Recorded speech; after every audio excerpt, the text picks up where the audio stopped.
কিভাবে? হযরত মূসা আলাইহিস সালাতু ওয়াস সালামকে আল্লাহ পাক রব্বুল আলামিন বললেন, মূসা, তোমাকে তোমার জীবন বিধান দেওয়া হবে, তোমার উম্মতের জন্য জীবন বিধান, পৃথিবীতে কিভাবে চলবে এই জীবন বিধান তোমাকে দেওয়া হবে। আমাদের নবীকে যেরকম কোরআনুল কারীম দেওয়া হয়েছে, হযরত মূসা আলাইহিস সালাতু ওয়াস সালামকে বলা হলো তোমাকে দেওয়া হবে তাওরাত। শর্ত, 40 দিন পর্যন্ত তুর পর্বতে, এই তুর পর্বতে তুমি 40 দিন পর্যন্ত তুমি ইবাদত করবে। এরপরে তোমাকে তোমার জীবন বিধান দেওয়া হবে, তাওরাত দেওয়া হবে। হযরত মূসা আলাইহিস সালাতু ওয়াস সালাম আল্লাহ পাক রব্বুল আলামিনের কথা অনুযায়ী তিনি চলে গেলেন সেই তুর পর্বতে। বিস্তারিত আরো অনেক ঘটনা আছে, আমি সংক্ষিপ্তভাবে শুধু এই বিষয়টাকে বোঝানোর জন্যই যতটুকু বলা প্রয়োজন ততটুকু আমি বলছি। হযরত মূসা আলাইহিস সালাতু ওয়াস সালাম 40 দিন পর্যন্ত সেই তুর পর্বতে তিনি আল্লাহর ইবাদত করলেন দিন রাত। দিন রাত ইবাদত করার পরে আল্লাহ পাক রব্বুল আলামিন তাওরাত কিতাব এবং হযরত মূসা আলাইহিস সালাতু ওয়াস সালাম আল্লাহর সাথে কথা বলার মতো একটা সম্মান এবং মর্যাদা তিনি লাভ করলেন।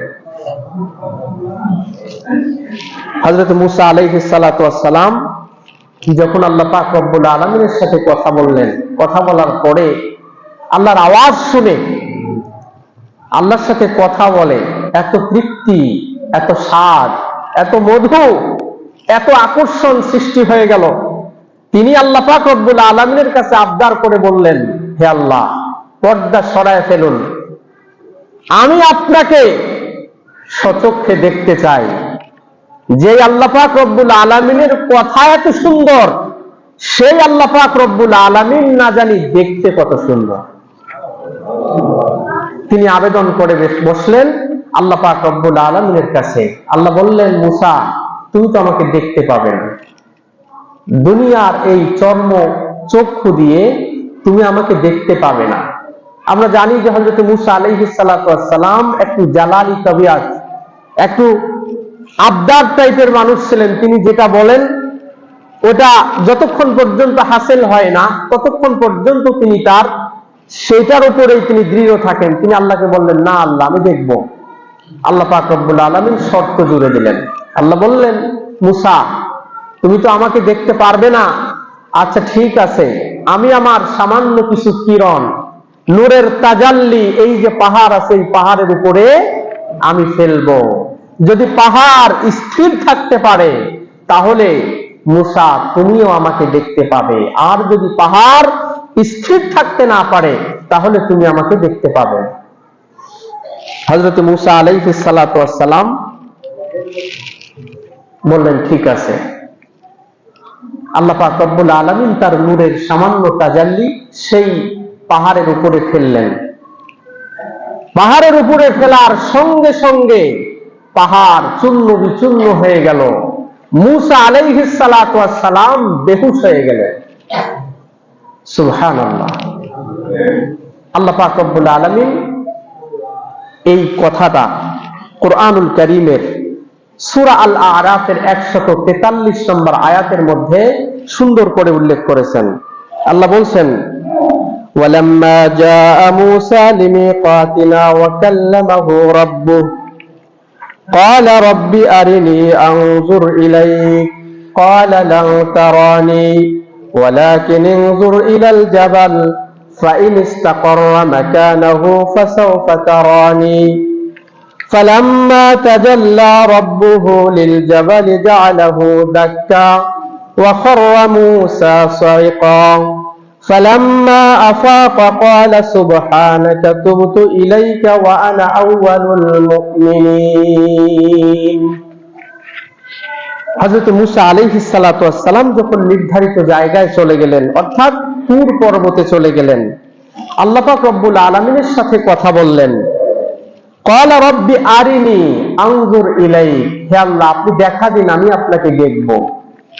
আল্লাহ বললেন, ক্বালা লান তারানি, মূসা তুমি আমাকে দেখতে পাবে না, ওয়ালাকিন উনজুর ইলাল জাবাল, মূসা তুমি পাহাড়ের দিকে তাকাও, ফাইন ইসতাকাররা মাকানাহু, পাহাড় যদি আপন জায়গায় স্থির থাকতে পারে ফাসাউফা তারানি, তাহলে তুমি আমাকে অচিরেই দেখতে পাবে।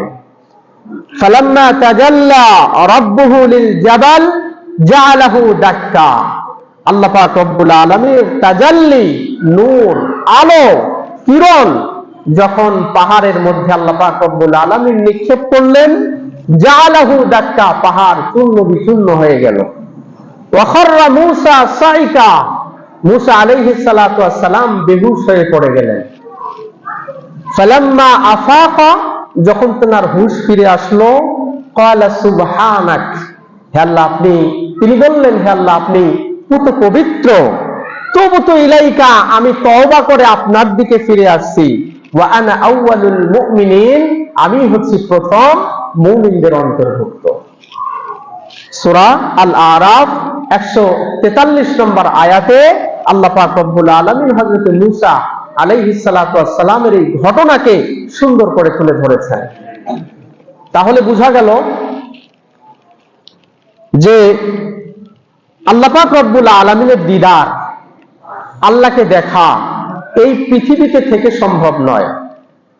পৃথিবীর যে চক্ষু আল্লাহ আমাদেরকে দান করেছেন, নবী মূসা আলাইহিস সালাতু ওয়াস সালাম যেহেতু দেখতে পারেননি, আপনি আমিও আল্লাহ পাক রব্বুল আলামিনকে এই চর্ম চক্ষু দিয়ে আমরা দেখতে পাবো না। তবে হ্যাঁ, আল্লাহ পাক রব্বুল আলামিন ময়দানে মাহশার, হাসরের ময়দানে, কিয়ামতের ময়দানে যারা জান্নাতি হবে, যারা ঈমানদার হবে, যারা নেককার হবে, যারা আবরার হবে, আল্লাহ পাক রব্বুল আলামিন তাদেরকে দিদার দিবেন, আল্লাহ সাক্ষাৎ দিবেন, স্বচক্ষে আমরা আল্লাহ পাক রব্বুল আলামিনকে দেখতে পারবো। যেমন হযরত জারীর ইবনে আব্দুল্লাহ রাদিয়াল্লাহু তাআলা আনহু বর্ণনা করেন, কুন্না ইনদান নবী সাল্লাল্লাহু আলাইহি ওয়াসাল্লাম ফানাযারা ইলাল কামারি লাইলাতাল বাদর, তিনি বলেন আমরা আল্লাহ রাসূলের সাথে একদিন বসা ছিলাম, আল্লাহ রাসূল আসমানের দিকে তাকিয়ে পূর্ণিমার চাঁদের রাতে তিনি চাঁদের দিকে তাকালেন। ফাকালা ইন্নাকুম সাতারাউনা রাব্বাকুম কামা তারাউনা হাযাল কামার, তোমরা অচিরেই আল্লাহ পাক রব্বুল আলামিনকে দেখতে পাবে, তার দিদার তোমাদের নসিব হবে, যেরকম ভাবে তোমরা আজকে এরকম চাঁদ দেখতেছো। লা তুযাম্মুনা ফি রু'য়াতিহি, এই চাঁদ দেখার ক্ষেত্রে তোমাদের যেরকম কোনো কষ্ট হচ্ছে না, সারা পৃথিবীর মানুষ যেরকম চাঁদ দেখতেছে আপন আপন জায়গা থেকে, ঠিক তেমনি ভাবে জান্নাতীরা জান্নাতে আল্লাহ পাক রব্বুল আলামিনকে দেখবে। সুবহানাল্লাহ। প্রিয় উপস্থিতি, জান্নাতীদেরকে আল্লাহ পাক রব্বুল আলামিন দিদার দিবেন, এবং এটি জান্নাতের সবথেকে বড় নেয়ামত, সবথেকে বড় নেয়ামত। জান্নাতীরা জান্নাতে যখন থাকা শুরু করবে, আসার পরে, থাকার পরে আল্লাহ পাক রব্বুল আলামিন একদিন তাদেরকে জিজ্ঞাসা করবেন, জান্নাতে তোমাদের আরো কোনো কিছু চাই? তোমাদের আরো কোনো কিছু লাগবে? তখন জান্নাতীরা আল্লাহকে বলবে, আল্লাহ আপনি কি আমাদের চেহারাগুলোকে আলোকিত করেননি? আপনি আমাদের চেহারাকে আলোকিত করেননি? জাহান্নাম থেকে মুক্তি দিয়ে আমাদেরকে চিরশান্তির জায়গা জান্নাতে আপনি কি আমাদেরকে থাকার ব্যবস্থা করে দেননি? আপনি কি এমন জায়গায় আমাদেরকে রাখেননি যেই জায়গা থেকে কোনোদিন আমাদেরকে আর বের হতে হবে না? আল্লাহ বলবেন, হ্যাঁ তা তো করেছি। তখন জান্নাতীরা বলবে, তাহলে আমাদের আর কি চাই? আল্লাহ পাক রব্বুল আলামিন বলবেন যে আরো একটা জিনিস তোমাদেরকে দেওয়ার বাকি আছে, সেটি হচ্ছে আমার দিদার। আল্লাহ পাক রব্বুল আলামিন সমস্ত জান্নাতীদের সামনে দিদার দিবেন, সমস্ত জান্নাতীরা এই আল্লাহ পাক রব্বুল আলামিনকে দর্শন করবেন। এই দর্শনে জান্নাতীদের চেহারা যেই পরিমাণ উজ্জ্বল ছিল, যেই পরিমাণ সুন্দর ছিল, আল্লাহ পাক রব্বুল আলামিন আরো তাদের চেহারাকে সুন্দর করে দিবেন। প্রিয় উপস্থিতি, এই কথাই আল্লাহ পাক রব্বুল আলামিন বলেছেন যে কিয়ামতে কিছু মানুষের চেহারা হবে উজ্জ্বল, কিছু মানুষের চেহারা হবে কালো, কিছু মানুষের চেহারা হবে আলোকিত, কিছু মানুষের চেহারা হবে কুৎসিত। প্রিয় উপস্থিতি, পাপের কারণে মানুষের চেহারা কুৎসিত হয়, নেকের কারণে মানুষের চেহারায় উজ্জ্বলতা, লাবণ্যতা ফিরে আসে। একটা মানুষ পৃথিবীতে কালো বর্ণের হতে পারে, কিন্তু সে যদি সত্যিকার অর্থে ইমানদার হয়, সালাত আদায় করে, আল্লাহর পথে থাকে, তাহলে একরকমের নূর, একরকমের আলো কালো চেহারার উপরেও আল্লাহ পাক রব্বুল আলামিন ফুটে তোলেন, কালো চেহারার উপরেও ফুটে তোলেন। আর যতই চেহারা সুন্দর হোক, ইমানের নূর আল্লাহ পাক রব্বুল আলামিন যাদের থেকে ছিনিয়ে নেন, আল্লাহ পাক রব্বুল আলামিনের সেই আলো ছাড়া পৃথিবীর কোন মানুষ তার চেহারার মধ্যে আলো এবং নূর দিতে পারে না। প্রিয় উপস্থিতি, আমরা কথায় কথায় সেই বিগত 17 বছরের শাসনামলের অনেক কিছুই আমরা স্মরণ করি। অনেক মানুষ এই জুলুম নির্যাতনের শিকার হয়েছে এবং কিছু কিছু ক্ষেত্রে তাদের অবদানও ছিল।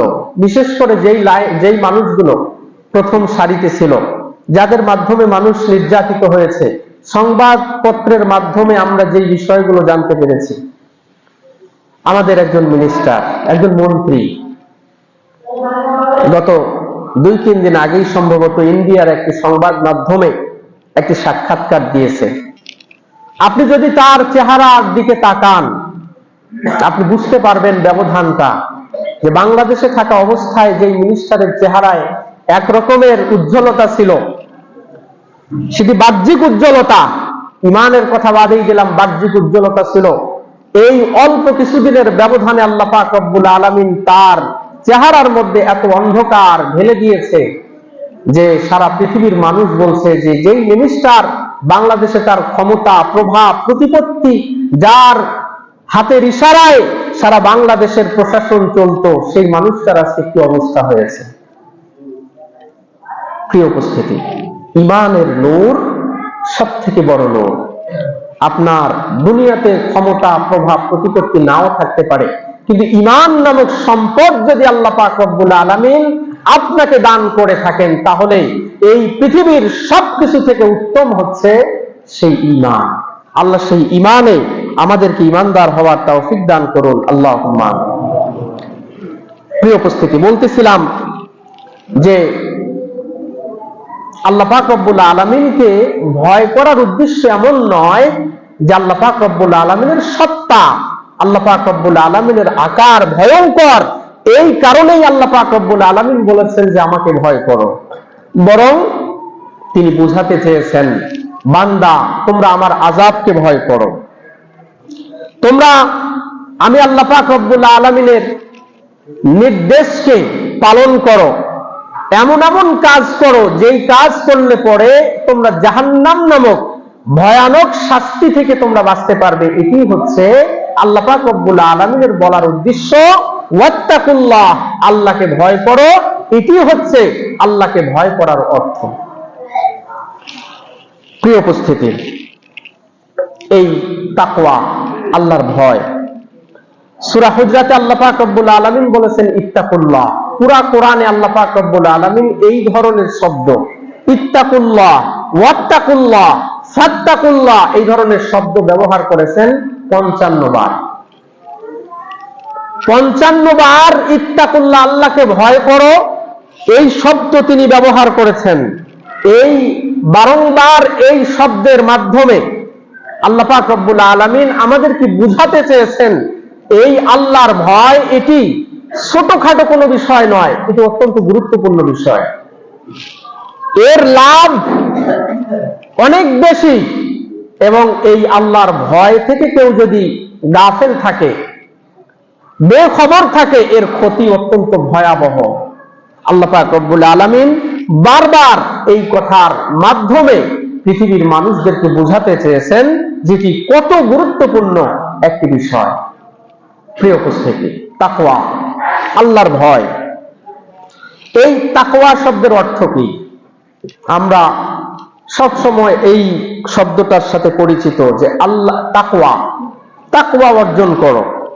তাকওয়া শব্দের অর্থ হচ্ছে ভয় করা, তাকওয়া শব্দের অর্থ হচ্ছে বেঁচে থাকা, তাকওয়া শব্দের অর্থ হচ্ছে ভয়ানক এবং ভীতিকর এবং কষ্টদায়ক বিষয় থেকে নিজেকে হেফাজত করার নামই হচ্ছে শাব্দিক অর্থে তাকওয়া।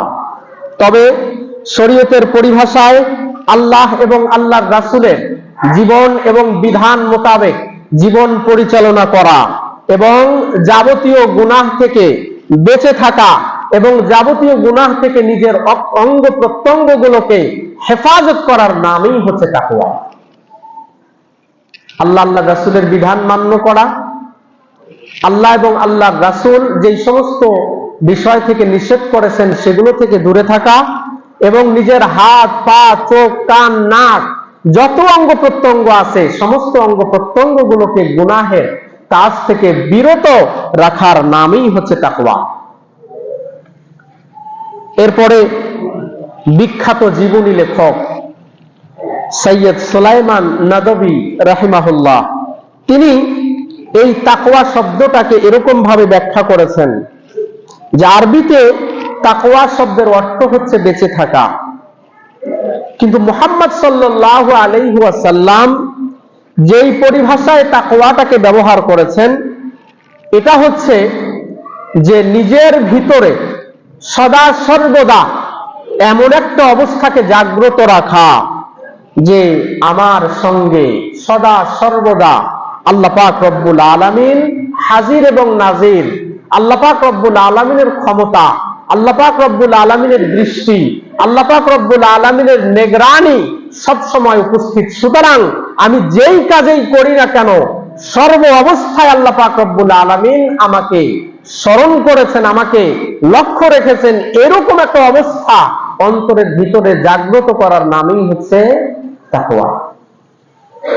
মসজিদে এসেছি, আল্লাহকে ভয় করতেছি, মসজিদ থেকে বের হয়ে গিয়েই আল্লাহ পাক রব্বুল আলামিনকে ভুলে গেলাম, হারাম কাজে লিপ্ত হলাম, এটির নাম তাকওয়া নয়। আপনি বাড়িতে যখন গেলেন তখনও যেরকম ভাবে আল্লাহ পাক রব্বুল আলামিন, মসজিদে যখন ছিলেন তখন যেরকম ভাবে আল্লাহ পাক রব্বুল আলামিনের ভয় আপনার অন্তরের ভিতরে জাগ্রত ছিল, অনুরূপ ভাবে বাড়িতেও যখন আপনি যাবেন সেই ভয়টাই আপনার জাগ্রত থাকবে। আপনি যখন বাজারে যাবেন, মাঠে যাবেন, ঘাটে যাবেন, সর্বক্ষেত্রে যদি আপনার একই অবস্থা, অর্থাৎ আপনি অনুভব করতে পারেন যে আল্লাহ আমাকে দেখতেছে, এটির নামই হচ্ছে তাকওয়া। এটির নামই হচ্ছে তাকওয়া। এক এক জায়গায় এক এক রকম অবস্থা যদি আপনার হয়, আল্লাহকে যদি আপনি অনুভব করতে না পারেন তাহলে বলা হবে প্রকৃতপক্ষে আপনার অন্তরের ভিতরে ঈমান জাগ্রত নয়। আপনি তো মসজিদে যখন আসেন তখন তো আপনি সিগারেট পান করেন না, করেন, কিন্তু মসজিদ থেকে বাইর হয়ে গিয়েই আপনি সিগারেট পান করেন। তাহলে বোঝা গেল যে মসজিদের তাকওয়া এবং বাহিরের তাকওয়া আপনার এক নয়। আপনি আপনার এলাকার মধ্যে যখন থাকেন আপনি তখন দুর্নীতি করেন না, আপনি তখন কোনো অন্যায় অপকর্ম করার চেষ্টা করেন না। আপনি এখান থেকে কক্সবাজার কিংবা সিলেট কিংবা দেশের বাইরে যখন যান আপনি মনে করেন যে এখানে তো আমাকে কেউ দেখতেছে না, আপনার চিত্রটা ভিন্ন হয়ে যায়। তাহলে বুঝতে হবে আপনার ভিতরে তাকওয়ার ঘাটতি রয়েছে। এজন্য সুলাইমান নদভী তিনি বলছেন যে তাকওয়া হচ্ছে সেটাই যে ব্যক্তি সর্ব অবস্থায় আল্লাহ পাক রব্বুল আলামিনের উপস্থিতি টের পাবে, আল্লাহর উপস্থিতি অনুভব করবে, এই ব্যক্তির ভিতরেই হচ্ছে প্রকৃতপক্ষে তাকওয়া। প্রিয় উপস্থিতি, তাকওয়ার অনেকগুলো অর্থ অনেকেই করেছেন। বিশেষ করে আল্লামা জালালউদ্দিন সুয়ুতী রাহিমাহুল্লাহ তার বিখ্যাত তাফসীরের কিতাব আদ-দুররুল মানসুর, তিনি সাহাবায়ে কেরাম এবং তাবেঈনে ইজাম এবং অন্যান্য উলামায়ে কেরামদের বিভিন্ন কথাকে তিনি নকল করে, বিভিন্ন কথাকে উল্লেখ করে তিনি বলেছেন তাকওয়া এর মূল বক্তব্য হচ্ছে অনেকগুলো বিষয়ের নাম। তার মধ্যে থেকে প্রথম নম্বর হচ্ছে আল্লাহর সাথে কাউকে শরীক না করা এবং আল্লাহ পাক রব্বুল আলামিনের বিধানের বাহিরে গিয়ে নিজের জীবনকে পরিচালনা না করা, এটাই হচ্ছে তাকওয়া। দ্বিতীয় নম্বর তিনি বলেছেন কবিরা গুনাহ থেকে বেঁচে থাকার নামই হচ্ছে তাকওয়া। যারা কবিরা গুনাহ থেকে বেঁচে থাকে তারাই তাকওয়া অর্জন করতে পারে। তাকওয়া হচ্ছে ফরজ কামগুলোকে আদায় করা, সালাত আদায় করা, যাকাত প্রদান করা, হজ, রমজানুল মুবারকের সিয়াম আদায় করা, এটাই হচ্ছে তাকওয়া। এবং হারাম কাজ থেকে বেঁচে থাকা, এটার নামই হচ্ছে তাকওয়া। এরপরে তাকওয়া হচ্ছে সন্তুষ্ট চিত্তে আল্লাহ পাক রব্বুল আলামিনের বিধানগুলোকে মান্য করা, কারো চাপে পড়ে নয়। আপনি কারো চাপে পড়ে মসজিদে আসলেন এমন নয়, আপনি কারো চাপে পড়ে দান করলেন, আপনি কারো চাপে পড়ে হজ করলেন এরকম নয়, বরং সন্তুষ্ট চিত্তে আল্লাহর বিধানকে মান্য করার নামই হচ্ছে তাকওয়া। তাকওয়া হচ্ছে আল্লাহ পাক রব্বুল আলামিনের আযাবকে ভয় করা, যাবতীয় গুনাহের কাজগুলোকে ছেড়ে দেওয়া, এটার নামই হচ্ছে তাকওয়া। অনেকগুলো কথা তিনি বলেছেন, মোট কথা আল্লাহর বিধান অক্ষরে অক্ষরে পালন করার নামই হচ্ছে প্রকৃতপক্ষে তাকওয়া। আল্লাহ আমাদের সকলকে এরকম তাকওয়া অর্জন করার তৌফিক দান করুন, আল্লাহুম্মা আমিন। প্রিয় উপস্থিতি, যেই তাকওয়ার আমরা দীর্ঘ সময় ধরে আলোচনা শুনছি, এই তাকওয়ার স্থান কোথায়? এই তাকওয়া এর স্থান কোথায়? এই তাকওয়া থাকে কোথায়? প্রিয় উপস্থিতি, তাকওয়া মূলত অন্তরের একটা বিষয়। অন্তর যেরকম ভাবে বাকি অঙ্গ প্রত্যঙ্গগুলোকে পরিচালিত করে, সেরকম ভাবেই অন্যান্য অঙ্গ প্রত্যঙ্গগুলো পরিচালিত হয়। আপনি দেখুন, কোনো কিছু যদি আপনি করতে চান, সেটি সর্বপ্রথম নক করবে আপনার মেধায়, আপনার অন্তরে। আপনার অন্তরে, অন্তর থেকে বাকি জায়গাগুলোতে ছড়াবে। তো তাকওয়ার স্থান হচ্ছে এই অন্তর। এজন্য ইসলাম অন্যান্য অঙ্গ প্রত্যঙ্গের থেকে বেশি প্রাধান্য দিয়েছেন এই অন্তরকে। অন্তর সম্পর্কে বেশি সচেতন, কারণ অন্তর যদি ঠিক হয় বাকি অঙ্গ প্রত্যঙ্গগুলো ঠিক হবে। অন্তর যদি ঠিক না হয় বাকি অঙ্গ প্রত্যঙ্গগুলো ঠিক হবে না। এজন্য আপনি ইসলামের যতগুলো বর্ণনা পাবেন তার মধ্যে থেকে ম্যাক্সিমাম বর্ণনা পাবেন এই অন্তরকে ঠিক করার ব্যাপারে। যেমন আল্লাহ রাসূল সাল্লাল্লাহু আলাইহি ওয়াসাল্লাম বলেছেন, আল হালালু বায়্যিনুন ওয়াল হারামু বায়্যিনুন ওয়া বাইনাহুমা মুশতাবিহাতুন। পৃথিবীতে হালাল বিষয়গুলো স্পষ্ট, হারাম বিষয়গুলো স্পষ্ট। যেই কাজগুলো করা যাবে এবং যেই কাজগুলো করা যাবে না, এগুলো স্পষ্ট বিষয়। ওয়া বাইনাহুমা মুশতাবিহাতুন, এই দুইয়ের মাঝামাঝি, হালাল এবং হারামের মাঝামাঝিও কিছু জিনিস আছে যেগুলো মানুষের মধ্যে সবাই জানে না, সবাই এই বিধানগুলো জানে না। এগুলোর জন্য ইসলামিক স্কলারের প্রয়োজন হয় যে আসলে এই বিষয়টা আমি করব নাকি করব না। আল্লাহ রাসূল বললেন, ওয়া বাইনাহুমা মুশতাবিহাতুন, হালাল হারামের মাঝামাঝি কিছু জিনিস আছে। আল্লাহ রাসূল বললেন, ফামানিত্তাকাল মুশাব্বাহাত ইস্তাবরা লিদীনিহি, যে ব্যক্তি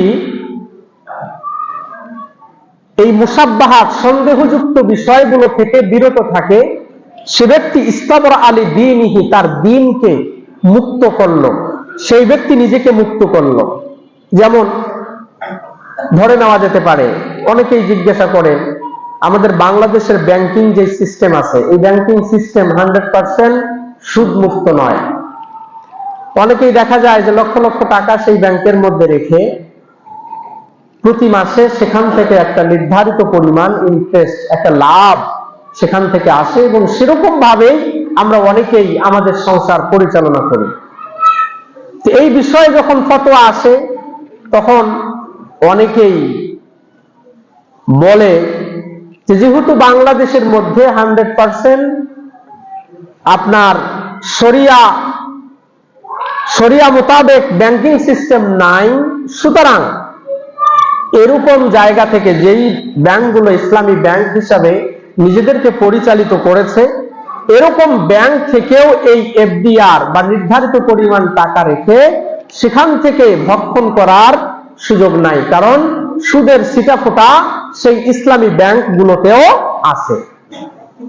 এটাই হচ্ছে ফতোয়া। আবার অনেকেই বলে যে না, তারা তো ইসলামী ব্যাংক নাম দিয়েছে, তাদের ইসলামী সিস্টেমে চলে, বাংলাদেশে যেহেতু পুরোপুরি ভাবে সুদমুক্ত হওয়া সম্ভব নয়, আল্লাহ তো বলেছেন ফাত্তাকুল্লাহা মাসতাতাতুম, যতটুকু সম্ভব তোমরা আল্লাহকে ভয় করো। সুতরাং বাংলাদেশের প্রেক্ষাপটে পরিস্থিতির শিকার মানুষ তো এতগুলো টাকা বাড়ির মধ্যে রাখতে পারবে না।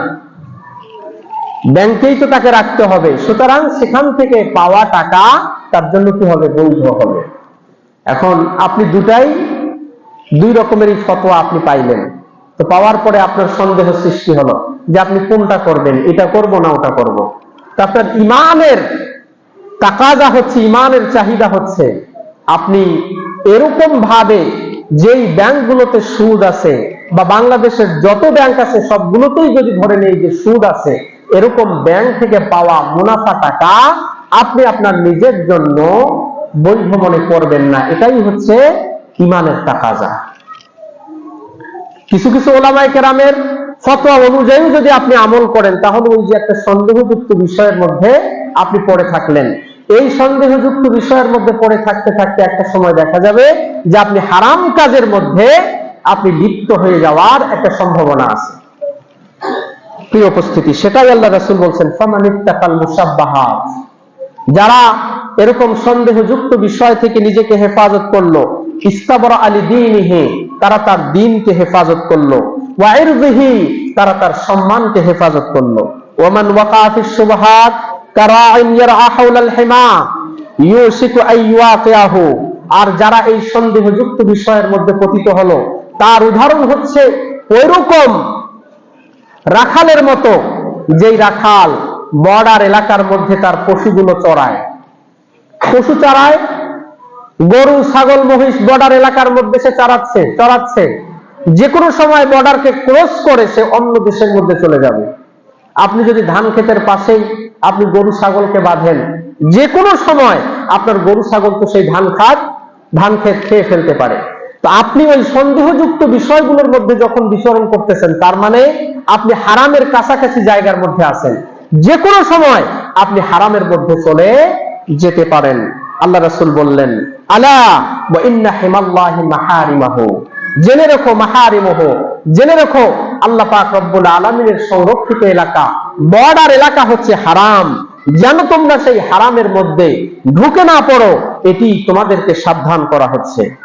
এরপরে যেটা আমার উদ্দেশ্য, আল্লাহ রাসূল বলছেন, ইন্না ফিল জাসাদি মুদগাতান, নিশ্চয় শরীরের মধ্যে একটা গোশতের টুকরা আছে, ইযা সলুহাত সলুহাল জাসাদু কুল্লুহু, এই অংশটা যদি ঠিক থাকে তাহলে পুরা বডিটা আপনার আমার ঠিক থাকে, ওয়া ইযা ফাসাদাত ফাসাদাল জাসাদু কুল্লুহু, সেটি যখন ধ্বংস হয়ে যায় সমস্ত শরীর ধ্বংস হয়ে যায়। জেনে রেখো, আলা ওয়াহিয়াল কলব, সেটি হচ্ছে তোমাদের অন্তর, সেটি হচ্ছে আমাদের অন্তর। এটি যদি ভালো থাকে তাহলে সবকিছুই ভালো, আর এটি যদি ভালো না থাকে তাহলে সবকিছুই ভালো না। যেটি বলতেছিলাম যে ইসলামী শিক্ষা ব্যবস্থা এবং ইসলাম এই অন্তরটাকে অত্যন্ত গুরুত্ব দিয়েছেন। এই অন্তরেই হচ্ছে আমাদের তাকওয়ার বসবাস। আল্লাহ পাক রব্বুল আলামিন আমাদের সকলকেই বোঝার তৌফিক দান করুন, আল্লাহুম্মা আমিন। প্রিয় উপস্থিতি, আল্লাহ রাসূল সাল্লাল্লাহু আলাইহি ওয়াসাল্লাম এই তাকওয়ার গুরুত্ব দিতে গিয়ে বললেন, ইন্নাল্লাহা লা ইয়ানজুরু ইলা আজসাদিকুম, নিশ্চয় আল্লাহ তোমাদের শরীরের দিকে তাকাবেন না, ওয়ালা ইলা সুওয়ারিকুম, তোমাদের চেহারা আকার আকৃতির দিকে তাকাবেন না, অফি রিওয়ায়াতিন ওয়া আমওয়ালিকুম, তোমাদের সম্পদের দিকেও তাকাবেন না। কে কত সুন্দর, কার চেহারা কার আকার আকৃতি দুনিয়ার মধ্যে সুন্দর ছিল, কার টাকা পয়সা অনেক বেশি ছিল, এগুলোর দিকে তাকাবেন না। ওয়ালাকিন ইয়ানজুরু ইলা কুলুবিকুম, আল্লাহ তাকাবেন তোমাদের অন্তরের দিকে। সুবহানাল্লাহ। আল্লাহর কাছে শরীর, সম্পদ, চেহারা, দুনিয়াবী জীবনে এগুলোর কোনো মূল্য নাই, এগুলোর দিকে আল্লাহ তাকাবেন না, এগুলোর উপর বিবেচনা করে আপনার আমলনামার ফয়সালা হবে না। দেখবেন ইলা কুলুবিকুম, কার অন্তরটা স্বচ্ছ, কার অন্তরটা পরিষ্কার, কার অন্তরে আল্লাহ পাক রব্বুল আলামিনকে ধারণ করেছে, কার অন্তরে আল্লাহর ভালোবাসা আছে, কার অন্তরে রাসূলের ভালোবাসা আছে, কার অন্তরের ভিতরে ইসলামের বিধানগুলোকে পূর্ণাঙ্গভাবে মেনে চলার মতো মন মানসিকতা আছে। এই জিনিসগুলোর উপরেই আল্লাহ পাক রব্বুল আলামিন কিয়ামতের ময়দানে বিচার কার্য ফয়সালা করবে। এজন্যই আপনি লক্ষ্য করুন, আপনি নিয়াত করেছেন অন্তরের মাধ্যমে একটি ভালো কাজ করার জন্য, কথার কথা এই মসজিদে আপনি 5 লক্ষ টাকা দান করবেন। আপনি নিয়াত করেছেন যে আগামী মাসে আমার এই ব্যবসা থেকে এই লাভ যখন আসবে আমি 5 লক্ষ টাকা দান করব। নিয়ত করছেন, একদম পূর্ণাঙ্গ নিয়ত করছেন।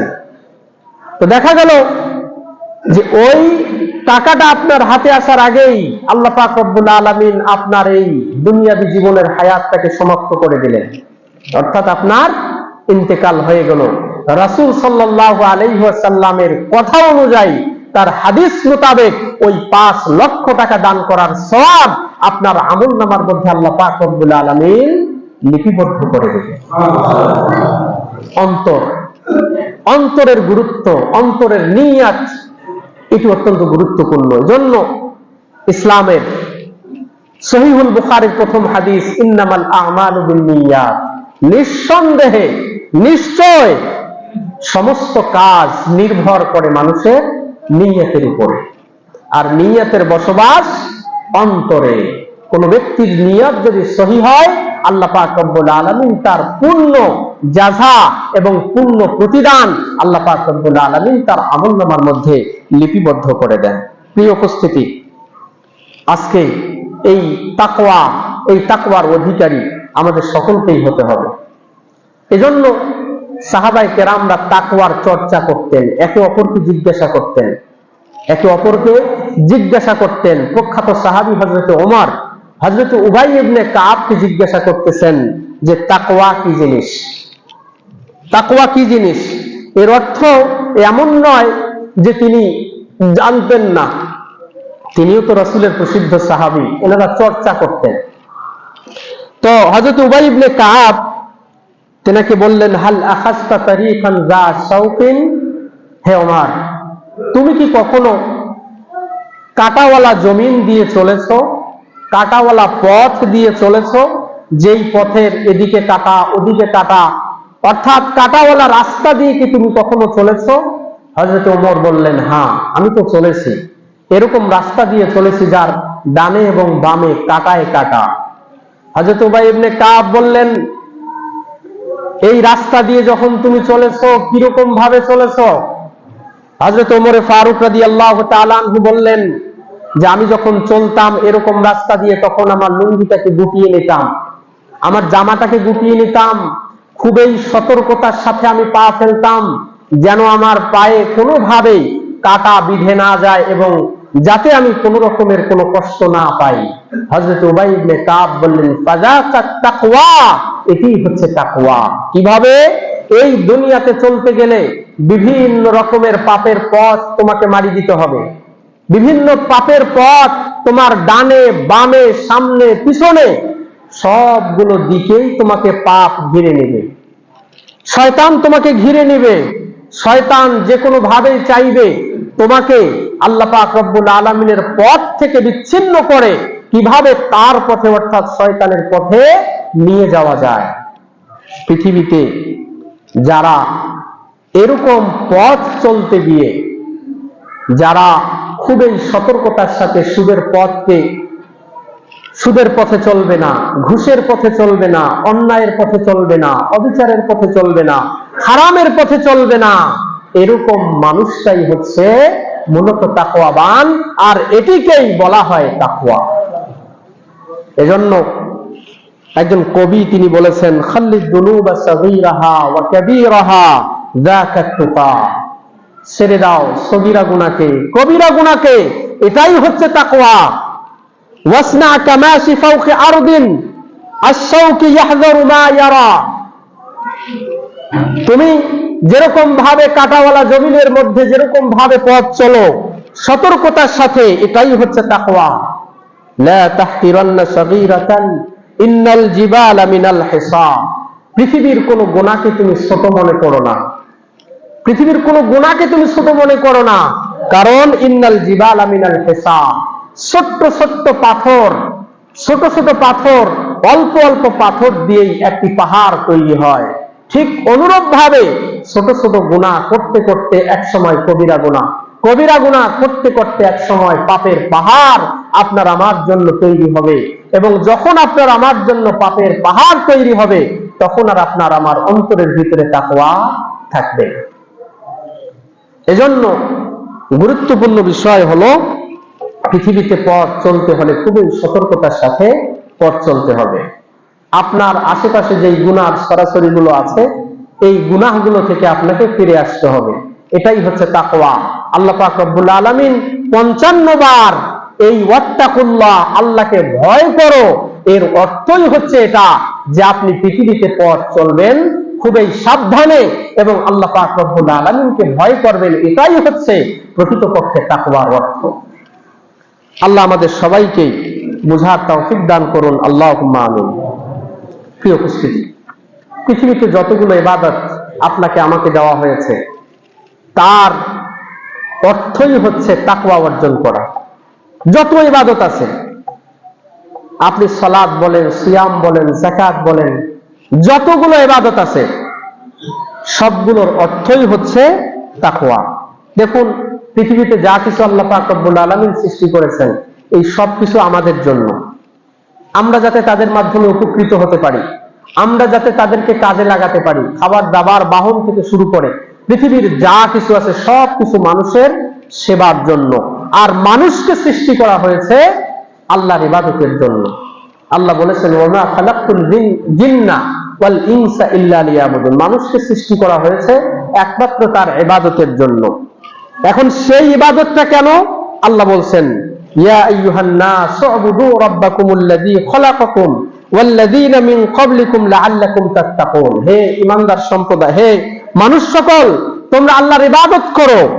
আল্লাযী খালাকাকুম, যিনি তোমাদেরকে সৃষ্টি করেছেন, ওয়াল্লাযীনা মিন ক্বাবলিকুম, এবং যিনি তোমাদের পূর্ববর্তী জাতিকেও সৃষ্টি করেছেন।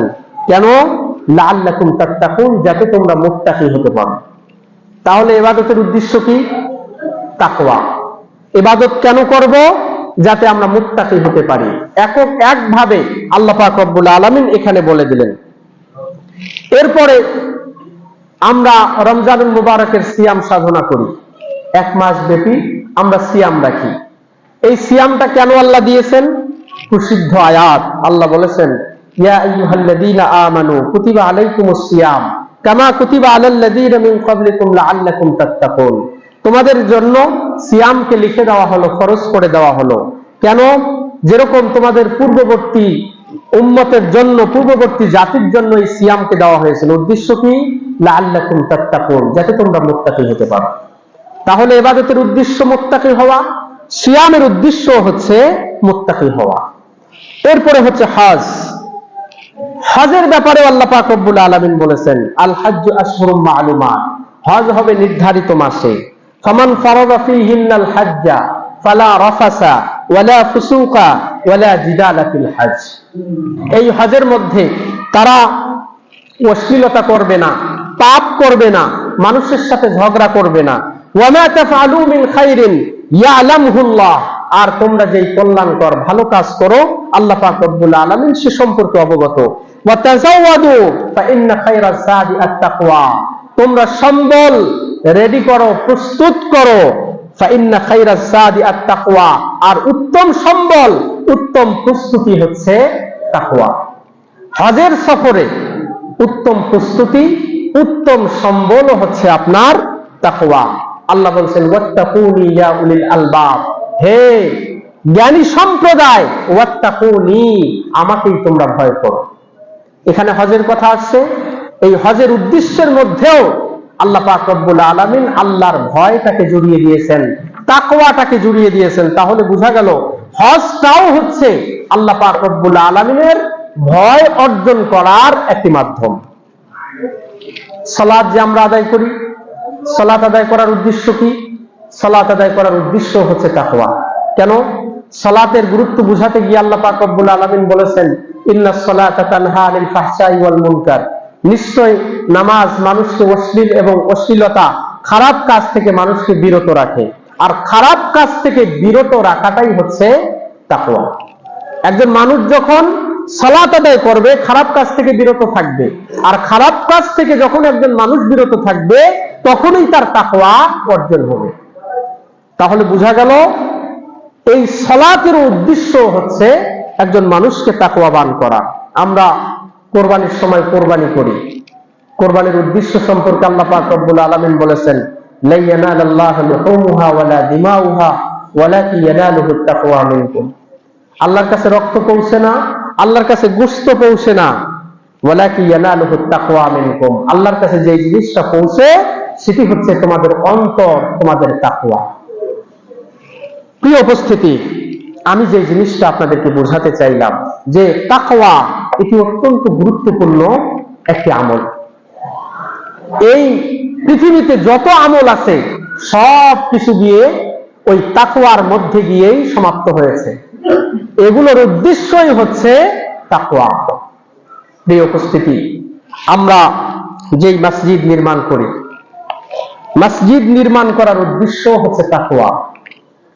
মসজিদ নির্মাণ করা এটি অত্যন্ত গুরুত্বপূর্ণ আমল, কিন্তু এর শেষটা গিয়ে হচ্ছে তাকওয়া। অর্থাৎ আপনি আল্লাহর ভয়ে, আল্লাহর উদ্দেশ্যে যদি আপনি মসজিদকে নির্মাণ করেন তাহলে এটি অত্যন্ত গুরুত্বপূর্ণ। দেখুন আল্লাহ রাসূল বলছেন, মান বানা লিল্লাহি মাসজিদান বানাল্লাহু লাহু বাইতান ফিল জান্নাহ, যে ব্যক্তি আল্লাহর জন্য মসজিদ নির্মাণ করে, বানাল্লাহু লাহু বাইতান ফিল জান্নাহ, জান্নাতে আল্লাহ তার জন্য একটা ঘর নির্মাণ করবেন। বানা লিল্লাহ, আল্লাহর জন্য বানায়। আল্লাহর জন্য বানায় মানে এখানে কোন রকমের কোন রিয়া থাকবে না, লোক দেখানো বিষয় থাকবে না, মানুষের উপরে বাহাদুরির কোনো বিষয় থাকবে না, আমাদের মসজিদ অতি সুন্দর এইরকম কোন চিন্তা চেতনা থাকবে না। শুধুমাত্র উদ্দেশ্য হবে আল্লাহ। আল্লাহর জন্যই যারা এই কাজটি করবে, আল্লাহ পাক রব্বুল আলামিন তাদের জন্য জান্নাতে একটা ঘর বানাবেন। তাহলে মসজিদের উদ্দেশ্য হচ্ছে তাকওয়া, মানে শুধুমাত্র আল্লাহ পাক রব্বুল আলামিনের জন্যই মসজিদ নির্মাণ করা। এটিকে আল্লাহ রাসূল সাল্লাল্লাহু আলাইহি ওয়াসাল্লাম অত্যন্ত গুরুত্ব দিয়েছেন। হিজরতের রাস্তায়, হিজরতে তিনি সর্বপ্রথম যেই মসজিদটি নির্মাণ করেছিলেন, মসজিদে কুবা। এই মসজিদে কুবা মদিনা থেকে কয়েক কিলোমিটারের দূরত্বে এই মসজিদে কুবা, কুবা পল্লী, সর্বপ্রথম মসজিদ আল্লাহ রাসূল এই মসজিদে কুবাকে নির্মাণ করেন। সেখানে আল্লাহ রাসূল যখন হিজরতের পথে মদিনা এখনো পৌঁছাননি, ওখানে যখন অবস্থান করবেন, কিছু মানুষকে নিয়ে আল্লাহ রাসূল সাল্লাল্লাহু আলাইহি ওয়াসাল্লাম এই মসজিদের ভিত্তিপ্রস্তর স্থাপন করবেন। তখন কুলসুম ইবনে হাদাম নামে একজন ব্যক্তি, তিনি আল্লাহ রাসূলকে বললেন, ইয়া রাসূলুল্লাহ, আমি জমি দিচ্ছি, আমি এই মসজিদের নামে জমি দিচ্ছি, আপনি মসজিদ নির্মাণ করার ব্যবস্থা গ্রহণ করুন। আল্লাহ রাসূল সাল্লাল্লাহু আলাইহি ওয়াসাল্লাম উদ্যোগ নিলেন এবং কুলসুম ইবনে হাদামের সেই জায়গার মধ্যেই একটি মসজিদ নির্মাণ করলো। আল্লাহ পাক রব্বুল আলামিন এতটাই ওই মসজিদকে কবুল করেছেন যে আল্লাহ পাক রব্বুল আলামিন এটাকে বলেছেন লামাসজিদুন উসসিসা আলা তাকওয়া, এই মসজিদকে নির্মাণ করা হয়েছে তাকওয়ার উপরে। অর্থাৎ তাদের হৃদয়গুলো এতটাই পবিত্র ছিল, এতটাই পরিষ্কার ছিল, আল্লাহ পাক রব্বুল আলামিন হযরত জিবরিলের মাধ্যমে আয়াত অবতীর্ণ করে দিলেন যে এটি হচ্ছে মসজিদুত তাকওয়া, অর্থাৎ তাকওয়ার উপরেই এই মসজিদ নির্মিত হয়েছে। আল্লাহ পাক রব্বুল আলামিন ওই মানুষগুলোর কিছু বৈশিষ্ট্য বললেন, ফিহি রিজালুন ইউহিব্বুনা আইয়াতাতাহহারু ওয়াল্লাহু ইউহিব্বুল মুতাহহিরিন। সেখানে এমন কিছু মানুষ আছে যেই মানুষগুলো পবিত্রতাকে ভালোবাসে, পবিত্রতা অর্জনকে ভালোবাসে, আর নিশ্চয় আল্লাহ পাক রব্বুল আলামিনও পবিত্রতা অর্জনকারীকে ভালোবাসেন। এই আয়াতের তাফসীর করতে গেলে অনেক সময় লেগে যাবে, এটি আমি বলতেছি না। যে আল্লাহ পাক রব্বুল আলামিন তাদের এই আল্লাহর উদ্দেশ্যে মসজিদ নির্মাণকে এতটাই কবুল করেছেন যে তাদের কথাটা কোরআনুল কারীমের মধ্যে আল্লাহ পাক রব্বুল আলামিন বর্ণনা করেছেন। এই মসজিদ এতটাই গুরুত্বপূর্ণ যে নবী করিম সাল্লাল্লাহু আলাইহি ওয়াসাল্লাম প্রত্যেক শনিবারের দিন এই মসজিদে কখনো পায়ে হেঁটে, কখনো বা বাহনে অর্থাৎ উটের উপরে সওয়ার হয়ে তিনি এই মসজিদের মধ্যে এসে 2 রাকাত সালাত আদায় করতেন। এবং আল্লাহ রাসূল বলেছেন যে যারা এই মসজিদে এসে সালাত আদায় করবে, যে ব্যক্তি বাড়ি থেকে সুন্দর করে পবিত্রতা অর্জন করে এই মসজিদে কুবার মধ্যে আসবে, অতঃপর 2 রাকাত নামাজ পড়বে, একটা কবুল উমরার সওয়াব আল্লাহ পাক রব্বুল আলামিন তার আমলনামার মধ্যে লিপিবদ্ধ করে দিবেন। যারা বাইতুল্লাহর জিয়ারতে গিয়েছিলেন, মদিনায় গিয়েছিলেন যারা, তারা আপনারা এই আমলটা করেছেন। আল্লাহর কাছে দোয়া করছি আল্লাহ পাক রব্বুল আলামিন আমাদের সকলকেই এরকম আমল করার তৌফিক দান করুন। আল্লাহুম্মা আমিন।